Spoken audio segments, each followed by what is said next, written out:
about skateboarding, but you're just not very good at jumping up and down on your favorite piece of wood.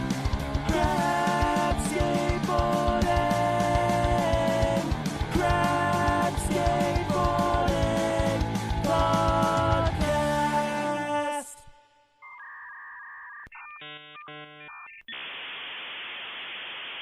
Hello and welcome to the Crap Skateboarding Podcast, a weekly dive into skateboarding for the average skater, hosted by me, James. And me, Jack. In this podcast, two distinctly average skaters try to cover pretty much everything you might want to know about skating, from total beginners to midlife crisis shredders. Each week, we will be discussing a range of exciting topics regarding skateboarding in these uncertain times. And this week, Jack, our topic is... Drum roll, please! The UK Skateboarding Collective! And we are joined this week by two of the founding moderators, I think, of the UK Skateboarding Collective, Lee and Jack. Thanks for coming on, Lee and Jack. Good to have you.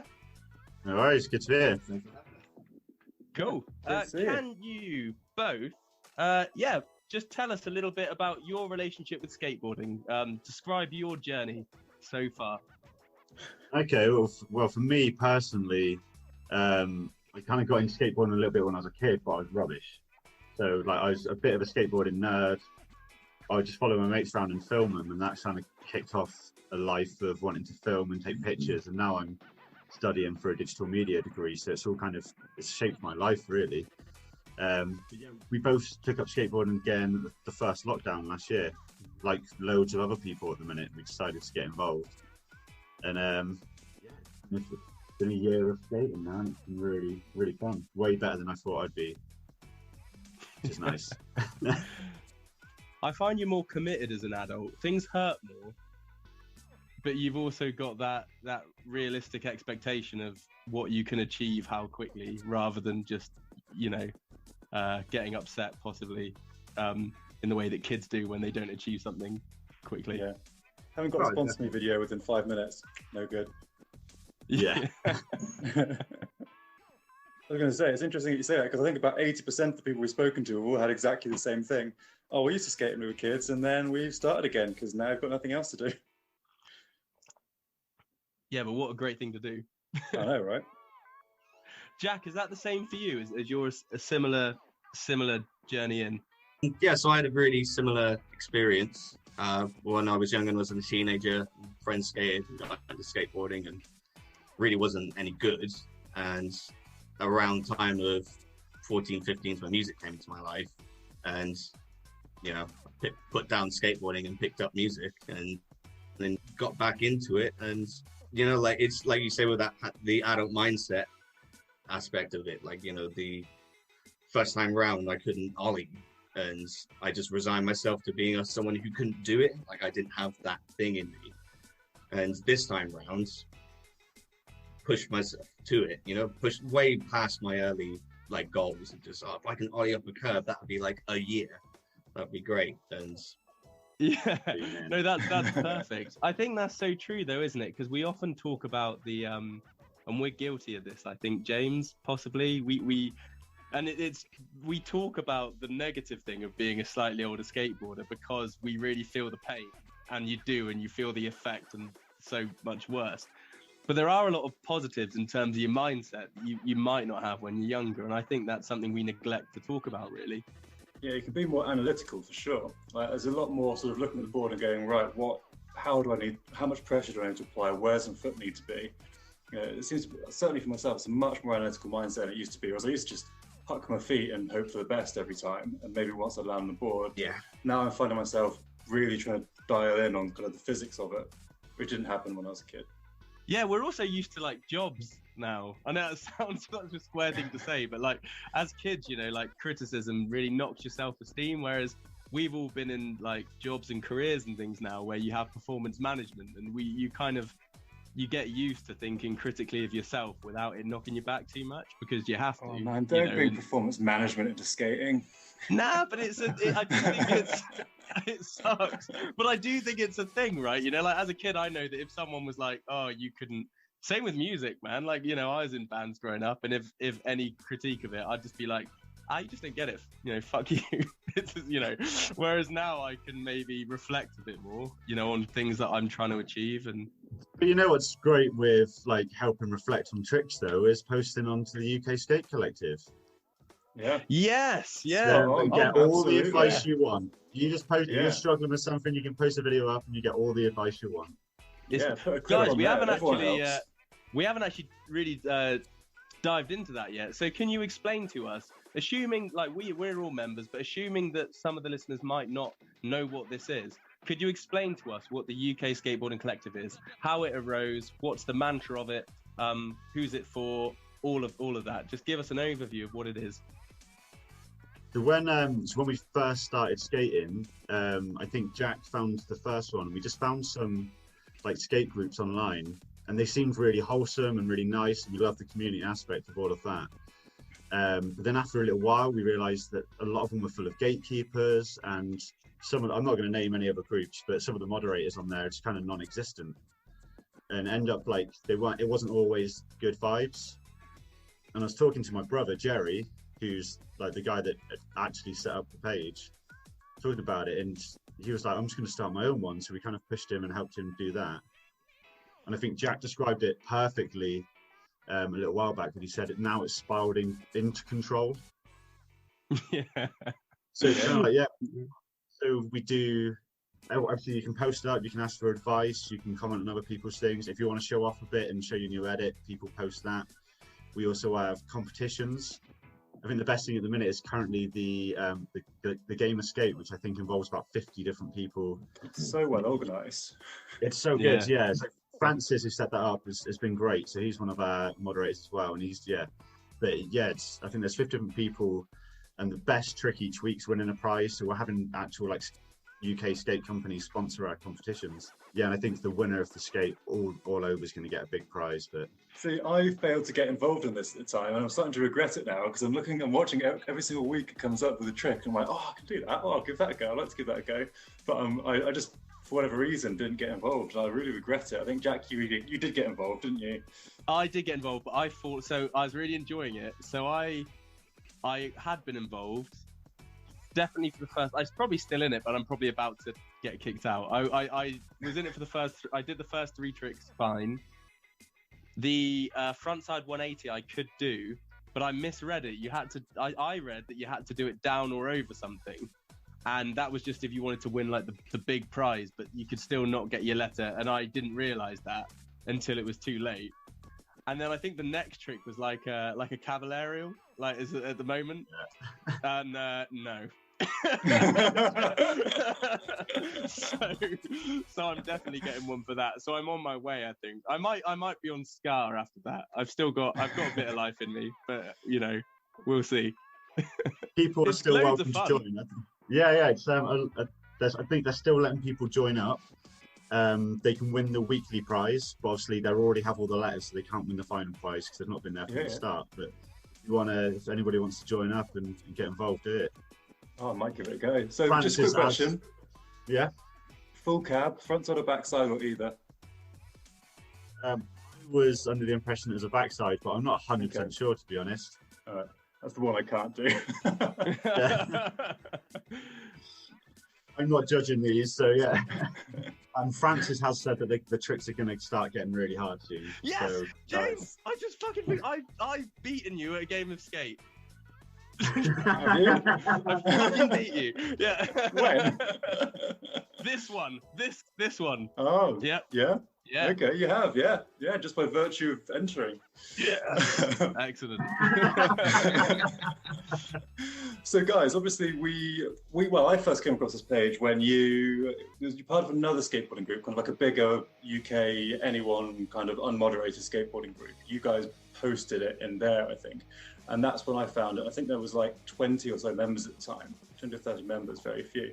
And it's exploded since then. When have you had any sort of challenges in how quickly it's grown at all? Any particular challenges or things that you've had to kind of change, or anything you've done differently as the user base expanded? Because it's become very popular very quickly.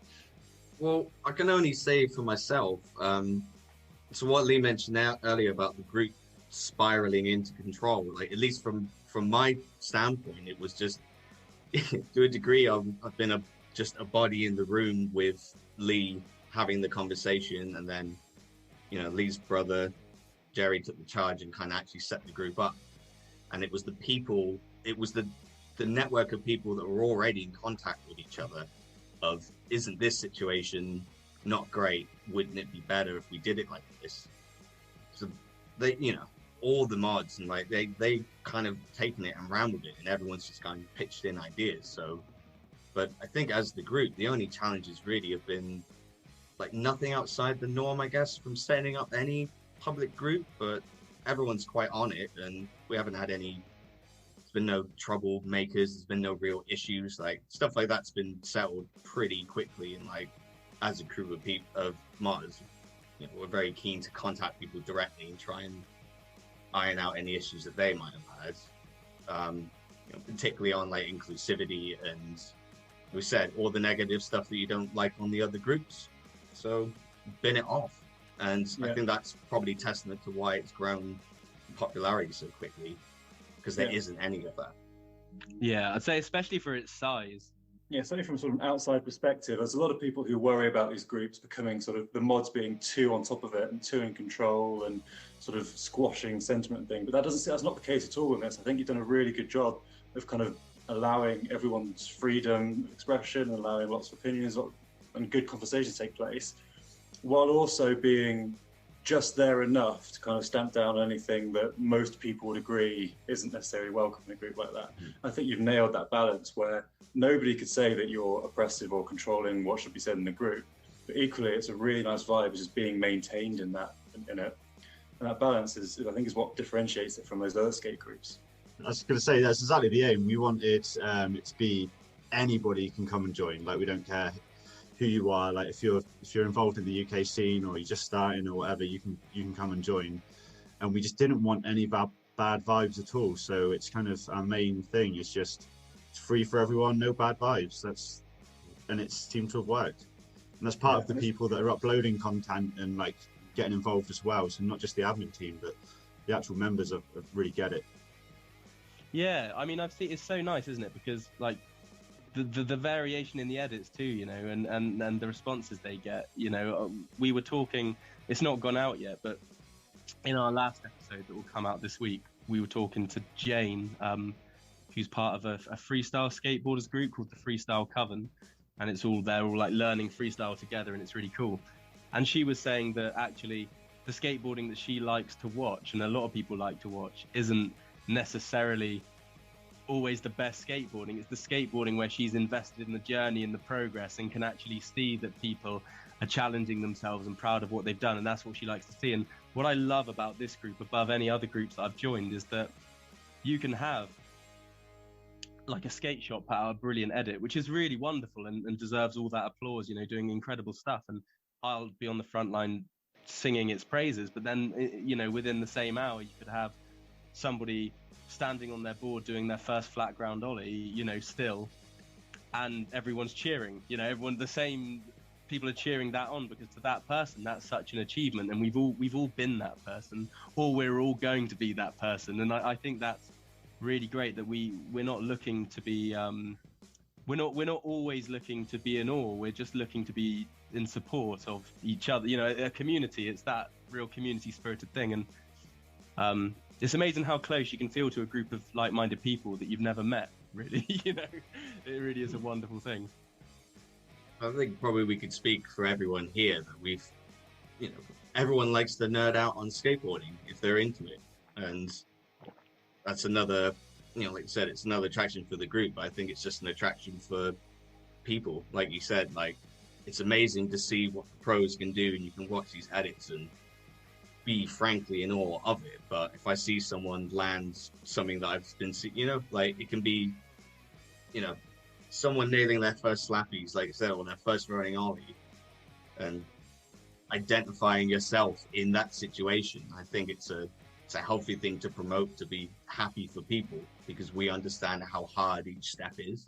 Like, one thing I've noticed with you guys is like, you've got the branding down, like you've got the logo and the edits. And like when each trick comes out, it's this really well sort of put together and edited sort of image that relays exactly what needs to be done. It's like the actual sort of media aspect of it is really, really good. Who's responsible for that? Because that's been done really well. Again, it's mainly Francis, really. I think most of us that are involved are kind of creative, so we have saves. We've got like obviously a group chat on Facebook, so every time there's any issues and kind of we talk through. But yeah, you post like designs up, and we all kind of pitch in ideas. But yeah, it's mainly Francis that does that as well. He's doing a lot for the group. So shout. Yeah, it's got a real good identity going on. Yeah, yeah. Speaking of the creative aspect, so I'm quite interested in this too. I don't know if it's always existed or whether it's just something I've not noticed until this group has been so open about promoting people's creative endeavors. But there seems to be a real influx of homegrown DIY skateboarding companies and projects. I suppose this podcast is among them to some degree, but there's so many of these things cropping up, and especially skateboarding, actually brands, home brands that are sponsoring skateboarders. I know that lots of them are sponsoring the Trick of the Week. One of them was Onda Skateboards, who we had on here a few weeks back, and they were wonderful, an absolute delight. But do you have any thoughts on this kind of influx of homegrown companies? I saw a thread, it may have been on the group, and it was one of the only maybe negative things I've ever seen on there, where some people were expressing almost annoyance at the influx of people starting their own companies and failing to see the need. Now, I have my own thoughts on that. I think it's wonderful. But do you have any thoughts? I think it's great. I think it's great. I wouldn't see why someone would be necessarily against it. I can't comment on that particular thread. I didn't see that one, but so I can't speak for what they said. But just as someone who's a fan of skateboarding, why couldn't I make a board company or make, whatever, I want to get into that. Like, it's skateboarding. No one's going to get mega rich. It's not known for making people money. So it's surely people just doing it out of the love for what it is. And there should be a market. Cool passion project. Exactly. I think certainly there is a danger that again, playing devil's advocate a bit here, and I think you've done a really good job of this, because you've got that specific sort of advertising and buy and sell section as well. Is that a lot of these places, a lot of these groups become marketplaces or kind of like billboards for people to post and plug their things. And we're guilty of it. We plug this podcast on your group. And I think you've done a really good job of balancing, of keeping it lots of original skating content from people who are posting tricks and images and advice and things. And it hasn't become flooded and inundated with adverts. And you've got a specific, is it like a list of companies that you like permit to advertise or something like that? Can you just run me through that? Yeah, so we can set up a directory of all the sort of independent companies that want to be on the list. And then I can't remember what day it is now, I should probably know this. Thursdays, I think, they're allowed to post about their stuff. So there are like set rules, and if they're on the directory and they stick to the right days, then they can promote their stuff on the group. We just don't want it to be like an advertising page the rest of the week. And I think that's fair. Yeah. I also love, though, I mean, I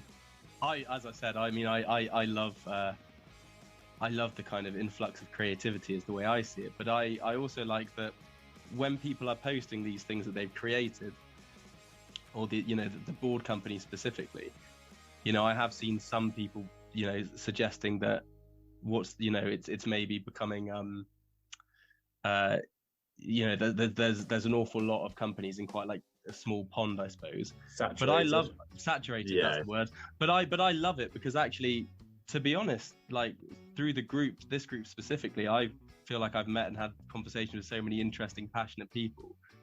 And I love the fact that, like if I buy an underboard, for example, it's not a faceless thing. I'm buying this off these people that I speak to about skateboarding, who I know are passionate about skateboarding, and I know they go out to the local park and help the kids there and are part of that their community, if not every community. And I think that's I think that's the power of it. Actually, I would much rather. I think for so many years I have bought from major companies because we're all children of consumerism. You know, we all do that. You know, we all go for the brands that we saw in the Tony Hawk's games growing up, or, you know, in the catalogue that came with Sidewalk magazine, which is all fine.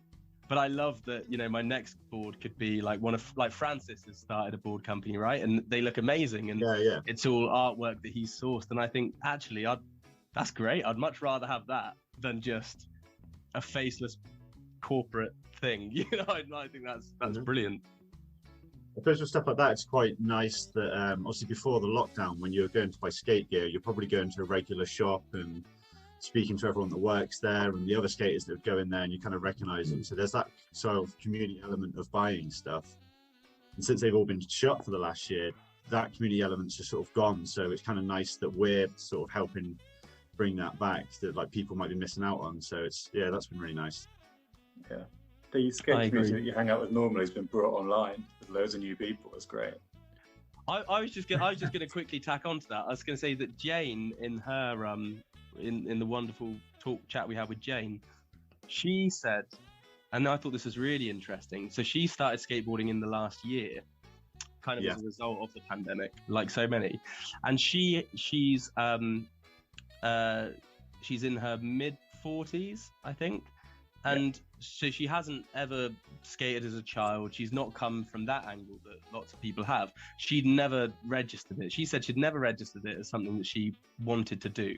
And then suddenly she, through the internet and seeing other people her age as well, she thought, actually, this looks interesting. I could do this, you know, and just came at it knowing nothing about it at that time in her life. And she said the result of this is that she has a completely online crew of skateboarders. So all of her skateboarding friends exist on the internet, which is really interesting, because I think that's the first time I've heard of that, where actually she's come into this hobby and she has lots of friends in a group that she shares the stuff with, but it's completely online.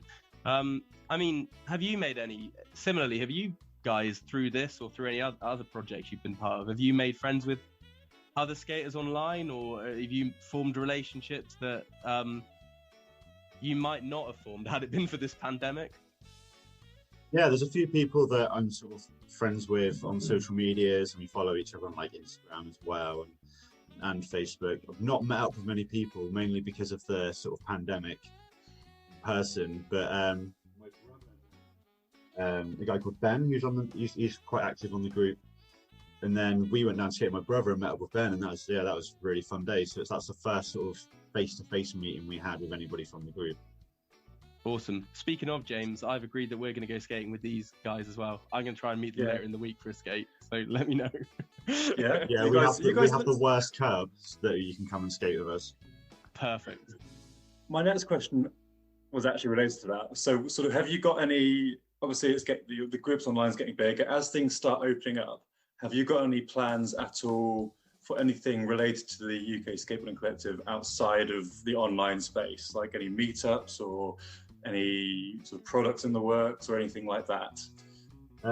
It's not definitely confirmed yet, but we have, from our first merch sale that we did over the winter, we actually managed to build up a bit of money that we want to keep within the group. And I think when things start to open up again, we might be looking at doing a few private hires of indoor parks up and down the country. And then obviously anybody from the group can sort of go in and join up, really. It's not confirmed yet though, we'll see. Something we're looking into. Yeah. That sounds brilliant. Yeah, I'm all in. We spoke briefly about advice. So one of the wonderful things about the group, about UKSC, is that you can post videos on there. You can say, what am I doing wrong? People can pause it. People can give their advice. People might disagree, but everyone's got, and it's really great. I think that's a wonderful thing. I think that's so much more powerful than watching. For me, I can see the value in watching like a Braille video or something, but I think that's more powerful for me, is actually having that conversation and that interaction around it, rather than just a how-to video.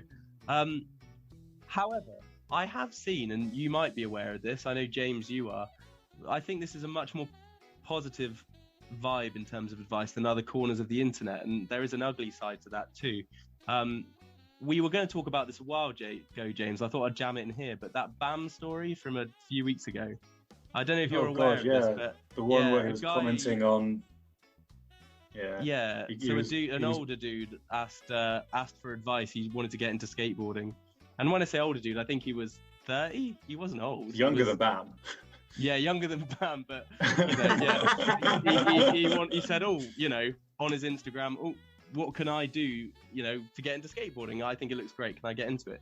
And he went on this massive rant just saying, don't bother. He said, you're too old. You should stay away from it. If you're older than X, you shouldn't do skateboarding. Just stick to filming, leave it to the professionals. And he went on this, and there was a huge backlash. And I think that was the first time as an adult where I saw someone that maybe I used to look up to as a child and saw this really ugly side to skateboarding and gatekeeping coming from people that I'd previously admired.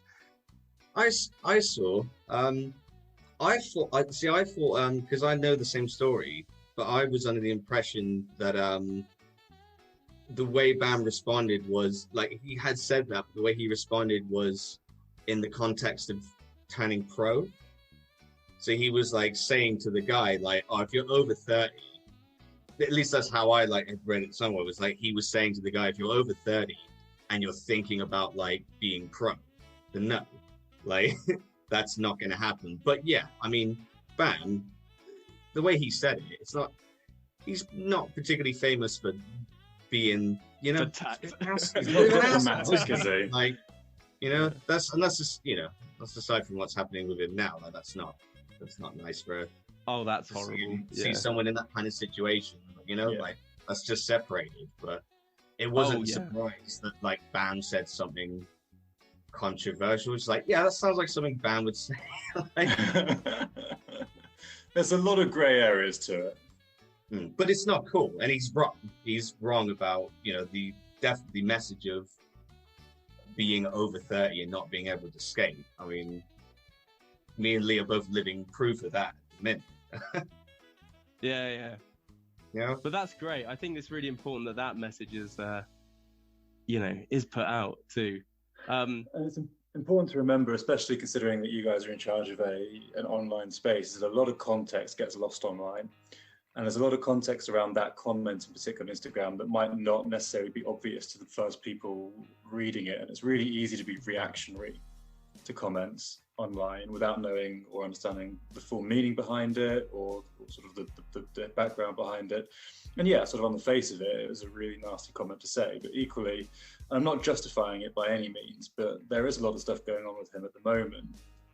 That may not be in the best position to be, not necessarily in the best position to be talking to strangers online.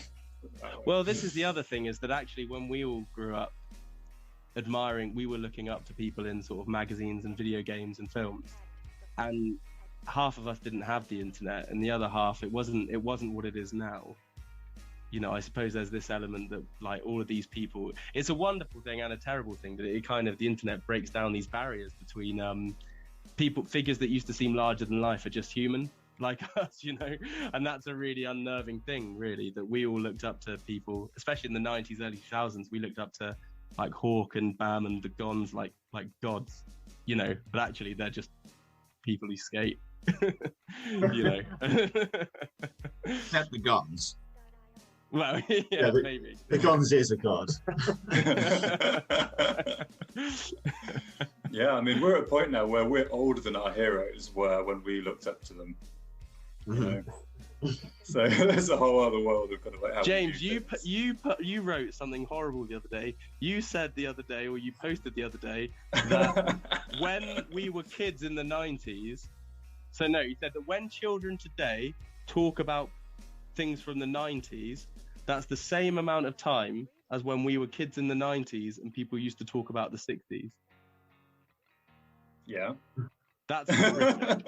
And I hate you for pointing that out. I'm having a real existential crisis over that, and I have been all week. That's really, that's just horrible. I hate it. So how long in total have you guys been skateboarding then? Lee and Jack, like what's the, obviously not including years that you've kind of been off and still been long term. When did you start? So when I was a kid, I skated probably for like 2 or 3 years. So that was just sort of from the age of like 13 to 15, 16. Yeah, in all that time I couldn't ollie properly, so I was just filming everybody and pumping around like transition. But yeah, now we started again last March. Is it March?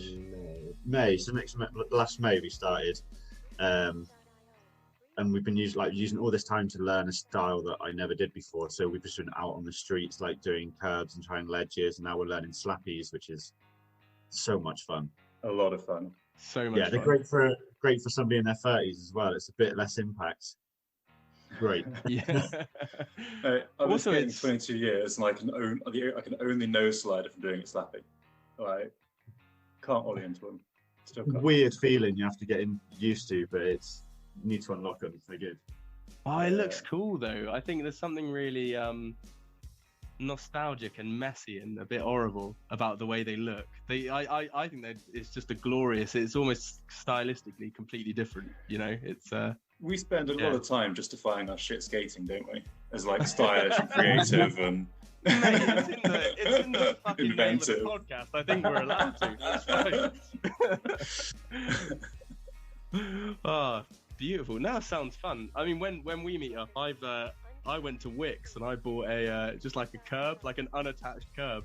It was £8 in Wix, and it's amazing. I just shove it in the boot of my car and doing slappy board slides on that. It's just waxed as much as James was responsible for that. It's just horrifically waxed now, and yeah, it's like butter. You just slide across it. Beautiful. Jack being the only person that anyone knows who actively drives around with massive slabs of concrete in the back of his car. Yeah, but you benefit. When we went out last week, you had fun on the curb. So you said that you're learning styles that you didn't do before. So were you? So did you guys like skate bowl or mini before? Not first time round. Not at all. No. A little bit braver on transition when I get a chance to skate it this time round. It's something it's one of the future goals. Just have to put in the work. But we don't often go to a lot of parks for transition at the minute. I think all the ones local to us tend to be busy all the time. Yeah. So like M32 at the minute, and I love that park. And last summer it was empty, and we were skating there to like well into the night most nights. But now there's parties going on down there, and I'm not grassing them up. It's fun. It's just not for me at the minute. It's just too busy. So we drove out to Bradley Stoke Skate Park the other day. Oh yeah, it's a good bowl there. Yeah, the bowl looks great. But like 5 minutes after we turned up, like another 7 cars pulled in. So it's just like it's a small park, and we were like, we're not going to fight people to get a space. Yeah, I've been doing that thing that everyone our age is doing, and that's like getting up real early and going to the parks real early before anyone else does. There's one up at Emerson's Green, which is a nice little park. Yeah. And I've been getting there at like 7 o'clock in the mornings. Now, I wasn't throughout winter, but now I start getting lights again and start again. And that's perfect because there's nobody there. Obviously, it's not so good if I stack it and then break a leg because I can't get any help. But but it eliminates that problem. And when we went to the M32, Jack, it was sort of intimidatingly busy, wasn't it? To the point where we kind of spent a lot of time just stood in the corner trying to find an opening. It's really hard to find your space, isn't it? Because I spent ages at the again. There's like the kind of it is like a detached curb for doing slappies on, really, just like a little movable. And I locked onto that because there was an opening. There were like 2 or 3 people on that rather than 10 or 12, you know. And I think you're so hyper aware of getting in people's way. It's probably all in my head, but I think I'm the same as you. I think I'd almost sometimes take a crapper spot over a good spot if it's got a kind of like relaxed atmosphere about it where I can just like enjoy myself. If it feels like that you can take some group ownership over it, you know, it's lovely. Like you proactively seek out shit spots. Yeah, I love it. But then to me, that's it though. Like, I know you can't define skateboarding so easily, but I think that's what I love about it. I love the kind of beauty of making something good out of something bad. Like that kind of creativity of like finding something that other people would look at and say, well, that's just like a disgusting ledge, or like that's just an old set of stairs on an industrial estate or something, and finding something like that and turning it into something brilliant, you know, for the day. I think that's what I like about it. I mean, they're the videos I'd rather watch. I love parks too, but like I think you feel a lot prouder, I think, when you get something on a cool street spot, you find it, you create something out of it. I think that's. I might be mistaken with this. Lee, did I see a picture online of you skating the Morrison's underpass once? Yeah, we've both had a go at that. I think we've both done like backside kick turns and just managed to get onto the vert bit there. Yeah. I saw a picture of a guy. It's on a BMX, but I saw a picture of a guy the other day that the BMX was pretty much on the ceiling. Seriously? It was insane. It was crazy. He must have been going so fast. That transition is so tight as well. It's yeah. So there's you might be aware of them if you live around the area, but the roundabout that's near Eastville Park. Oh yeah. Yeah. So if you're on the pedestrian crossing, not going through the centre, but the pedestrian crossing, it's really gnarly, couple of foot high, like 45-degree angle brick banks. They're about like knee high, but they're that shaped. There's no ledge, so if you're going over the top, you're going onto broken glass and the horrible rocks they put there, and it's a pyramid top. So yeah, sketchy, but I love it. And again, it's a little local spot where there's a couple of roll-ins there, and just all around fun, and it's covered. Yeah, that's such an advantage. In fact, the last time that we skated with Brad, who was on your podcast a few weeks ago, he came off and cut his face a little bit. Oh, doing what? He was just trying to ride the bank, and there was this one bit where it's just like a hole, pretty much. His wheel just went into the hole, and he came off and landed on the bank. It was only like the tiniest cut on his eyebrow, but it was like, yeah. It's what was that? Spot. Was that glass, or was that like just stone, or what was it? Just rough brick. It's. Oh, Brad. Jack's going to find a picture to send to you so you can see. I'll ask Brad's permission to see if we can put it as like part of the picture for this episode. Like the pump track down by Hot Wells. Yep. I love the pump track. This is the first time I've tried skating a pump track before, and that's really fun. And all that area, like curbside and stuff's really cool. There's a few banks that we found. Is that the place with a tiny mini next to it? Yeah, that mini's ridiculous. Don't skate the mini. Like, the mini's like that wide. Yeah, it's like it's ridiculous. It's wide. What are you gonna do? Yeah, that's got that there. There's a few banks that we found hidden around town as well that are really fun, and one of them is really steep. And last time security guards sort of stood and watched us for a minute, but I don't think we can get away skating there too long. So I'm not going to tell you the names. I don't want to. Nah. It's cool. I really like the fact, obviously, because Bristol has this reputation for skating, like in the scene and spots, that it's you sit and watch any video from around the world. It could be a top level. It could be like a Baker video, for example, or like, and you'll see Bristol spots in it, which is great. It's fun. Yeah. Like, and there's sometimes you see spots that you know of, but you've never thought of being a skate spot. Yeah, you've got skateboarding royalty, like obviously 50/50 is a hugely well-known skate shop around the UK, and all the guys work for that. And I want to say, is it Danny Wainwright, one of the local? Yeah, he owns the Park. Who famously had a monstrous ollie back in the day. Yeah, I can't remember how high it was, but he had the world record for quite some time. Yeah, that's a huge flat ground ollie. Like Jack took us recently to a spot. Is it in Henbury, Jack? Is this the underbridge thing? It's the underbridge spot. Jack took us there, and I had to get rid of my wheels afterwards because like, we went there, and not only did we kind of have to sweep away gravel and glass and all sorts of bits of plastic and other crap, we had to sweep away like bits of pigeon shit and Haribo. And I came back from this session with this weird glued on coagulation of Haribo and pigeon shit that would not come off my wheels. It was horrible. I couldn't get it off. I had to bend the wheels. It was that gnarly a spot. And Jack seemed to love it, but my God, it was the grittiest place I've ever skated in my life. I had a bad day too, because I got some good footage there before when I used to skate with Nath, and I do want to go back. I've never seen anyone else skating there, but other people must skate there because it's just like a bank. It's just a slab bank.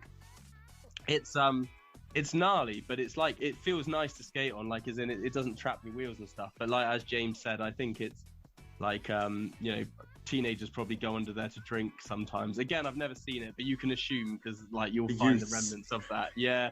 But like, also though, there must be someone else skating there. There's a lot of flat ground there. There's a lot of flat ground, but the banks are awesome. Like, they're really good banks. And what's great is one side of it is far steeper than the other side, so you can kind of work your way up. And it looks great on footage because it's got that. But there's also, I drove past recently. I really want to go back there because someone has got an old, like a big, like, beer keg, you know, like a big, like the ones you get in a pub, like a big metal beer barrel.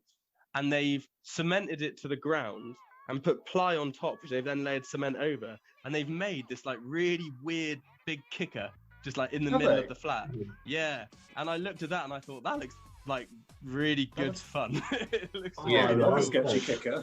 Yeah, so I really want to go try the beer barrel kicker that's been cemented to the floor before it gets taken away.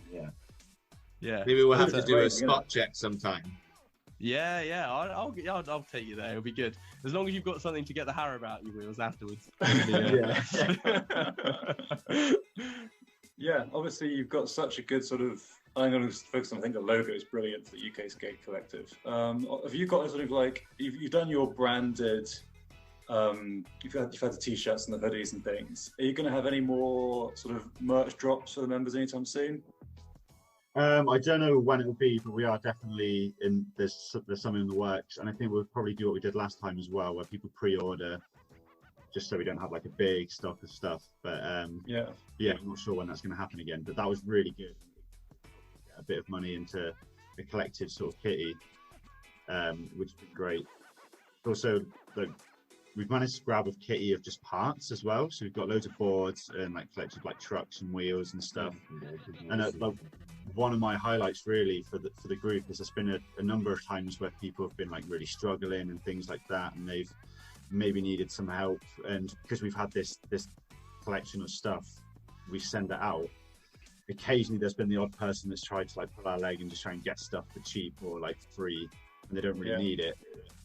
But occasionally we can tell when people are sort of genuine, and we try and help them out. So it's really nice to do something like that and help give back.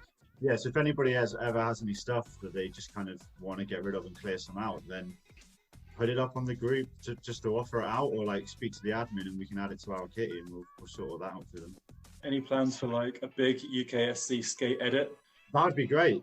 Maybe when we've reached a year. Obviously, like we've not quite a year yet, and we're already on 2,000 members. So 2,000 already? Are we really on 2,000 members? Wow. Almost. I think we're like 80 away or something, but it will happen probably by the end of the week.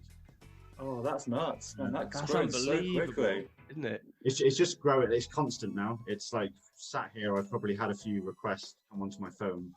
But what's cool about that is like, but people still seem like it's even though it's huge, it still feels really close knit. Not in like a clicky way, but in a really, you know, like it just feels like friends chatting, you know, which is amazing, like, considering the size of it.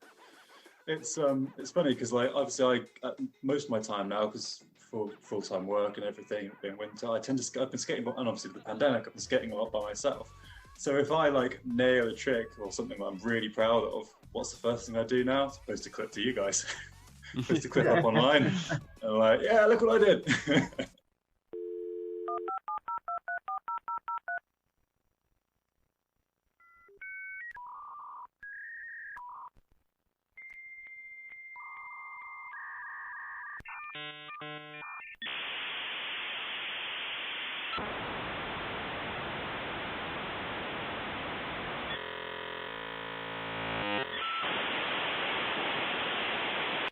Lee and Jack, thank you so much for coming on to the Crap Skateboarding podcast to talk about the UK Skateboarding Collective. I think it's fair to say that for James and I, it's been a really big part of our skateboarding life for the last year since the pandemic hit, and I think it's really restoked the fires in our love for skateboarding. So thanks for being a big part of that. Yeah, it has been genuinely really motivational. like a lot of the times I've gone out to skate is because I've seen something on that group that's made me want to go out and skate. No worries. Thanks for the feedback. It's always good to hear. We seem to get quite a bit of it, which is a reason to be happy. Yeah, and thanks for having us. Thanks for having us, guys. Yeah, we loved the podcast from the start, wasn't it? We saw the first episode go up, and once we heard that theme song too, we were hooked. Jack's baby, that is. If you love skateboarding but you're just not very good at jumping up and down on your favorite piece of wood,